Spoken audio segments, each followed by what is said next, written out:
Unfortunately, disputes and conflicts are part of life. We're all aware of examples of disputes such as maybe a fight on a train platform that could lead to an assault, or maybe a transaction over the internet like on eBay that goes awry that could possibly lead to a fraud. What we do need is an effective mechanism for overcoming these disputes to be an effective rule of law nation. To do this, we need the law to be applied equally to everyone, and we need many ways to get over the dispute that tailor to the needs of each involved. There are a number of ways you can overcome disputes between individuals, and these include the use of tribunals, courts, or other alternative dispute resolution mechanisms. Which one of these will be ideal in the circumstance will differ depending on the various factors of the situation. There are many things that you need to consider, such as the cost. Courts are often seen as most expensive, and alternative dispute resolution is often viewed as the cheapest. The technicality of the process, so this means what sort of rules will apply during the process, and again, courts are seen as the most highly technical of all the alternatives.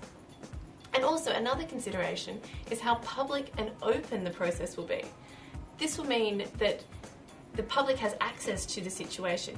Things like courts have to be done in a really open, transparent manner, whereas alternative dispute resolution means can often be a bit more private. Tribunal is quite similar to a court because it exercises a quasi-judicial function.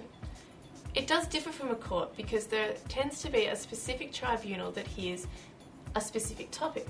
For example, there's residential tenancy disputes heard by a certain tribunal. There's also property disputes heard by a certain tribunal.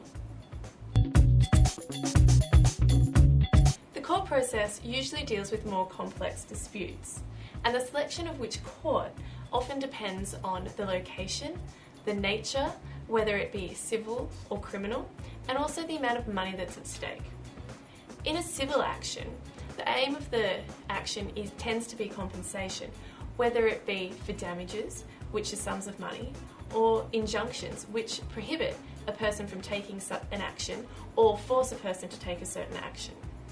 In civil cases, it's often money that determines which court.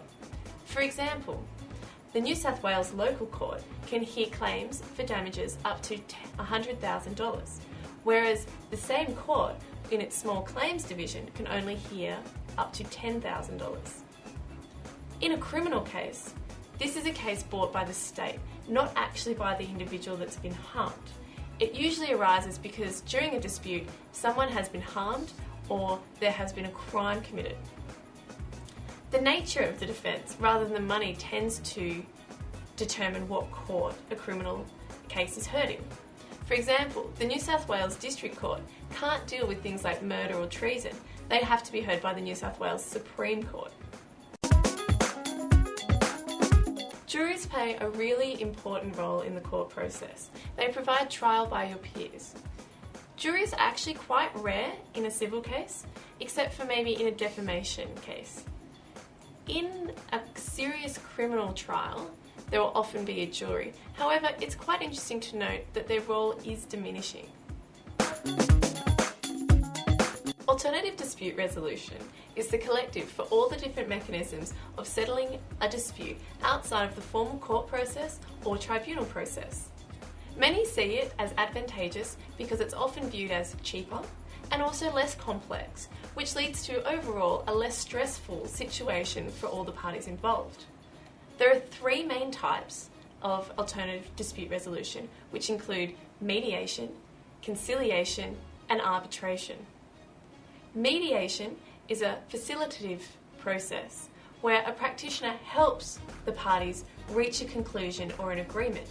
Conciliation is more advisory, where the practitioner guides the parties into what should they do. Whereas arbitration is actually determinative, where the facilitator actually tells the parties what should be the outcome upon hearing the case. ADR has changed quite a fair bit over time. One of the newest changes that has happened to the ADR process is that it's trying to keep up with technology. So this means that there are many new internet-based ADR systems that can be adopted. There's also another system of ADR called collaborative practice. This is a system where lawyers for the two different parties must sign an agreement that they will strive to settle the dispute between the parties. If a settlement is not reached through this ADR means, the lawyers have to give up these clients and can't take the matter to court. Also, it's very common now for ADR to be required before a matter can go to court. The effectiveness of the various dispute resolution mechanisms will greatly depend on the nature of the dispute and also the attitudes of the parties involved. As I was saying earlier, ADR is often viewed as the best option. However, ADR will only be successful if the parties are willing to cooperate and compromise to reach their agreement. If the parties aren't willing to do this and they want it to be decided on law, then perhaps a court is the best option. However, in saying that, ADR is quite effective, and in 2010, out of the 155 cases of the Sydney District Court that were referred to ADR, almost half were successful in reaching an agreement.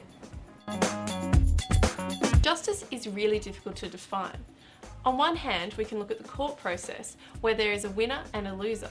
Just because something has been determined doesn't necessarily mean that it's just. On the other hand, looking at the ADR process, where the parties agree to something, doesn't necessarily mean that that's just simply because they have reached the agreement themselves. To make the measure of justice fair, we need to look at the process of how the result was reached. So that means that in either ADR or the court process, we need the process to be fair, we need the onus of proof to be allocated to the right side, we also need it to have appropriate costs, and we also need for there to be appeal processes.